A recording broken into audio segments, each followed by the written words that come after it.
Come, Holy Spirit, come.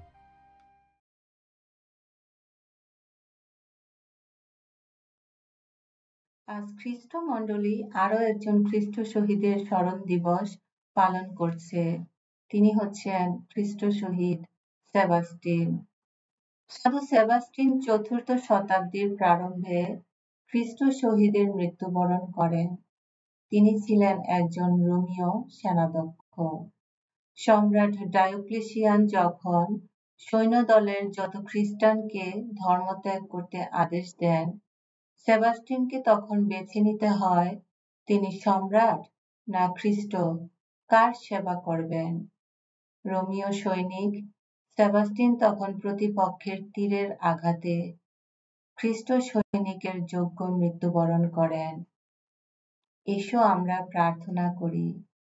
হে সর্বশক্তিমান ঈশ্বর, আমাদের অন্তরে সেই দিব্য শক্তি জাগিয়ে তোলো, আমরা যেন খ্রিস্ট শহীদ সেবাস্টিনের অপূর্ব সাহসের আদর্শ অনুসরণ করে মানুষের আইন কানুনের চেয়ে ঈশ্বরের বিধানকে বরণীয় বলে পালন করতে পারি।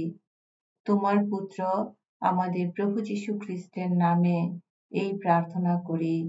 পবিত্র আত্মার সংযোগে তোমার সঙ্গে জীবনময় ও সর্বনিয়ন্তা ঈশ্বর রূপে তিনি যুগে যুগে বিরাজমান। আমেন। সকলকে জয় যিশু। আজ 20শে জানুয়ারি 2024 সাল। আজ খ্রিস্ট মণ্ডলী খ্রিস্ট শহীদ পোপ ফেবিয়ান এর স্মরণ দিবস পালন করছে।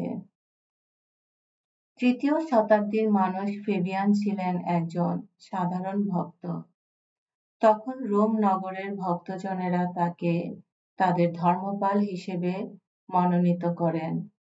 তিনি 14 বছর ধরে রোমীয় ভক্তমণ্ডলীকে পরিচালনা করেন, 236 সাল থেকে 250 সাল পর্যন্ত।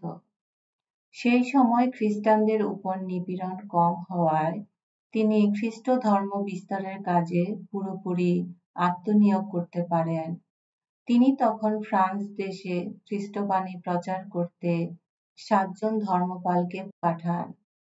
যখন রোমীয় সম্রাট ডিসিয়াসের নির্দেশে খ্রিস্টানদের উপর আবার অত্যাচার শুরু হয়, তিনি তখন শহীদের মৃত্যুবরণ করেন। এসো আমরা প্রার্থনা করি। হে পরমেশ্বর, তোমার সেবার জন্য যাদের মনোনীত করেছ, তুমি তাদের গৌরব। খ্রিস্ট শহীদ পোপ ফেবিয়ানের মঙ্গল প্রার্থনায় প্রসন্ন হয়ে তুমি আমাদের এই বর প্রদান করো, আমরা যেন তারই সঙ্গে একই বিশ্বাসের বন্ধনে একাত্ম হয়ে তারই মতো তোমার যোগ্যতর সেবক হয়ে উঠতে পারি। তোমার পুত্র আমাদের প্রভু যীশু খ্রিস্টের নামে এই প্রার্থনা করি। পবিত্র আত্মার সংযোগে তোমার সঙ্গে জীবনময় ও সর্বনিয়ন্তা ঈশ্বর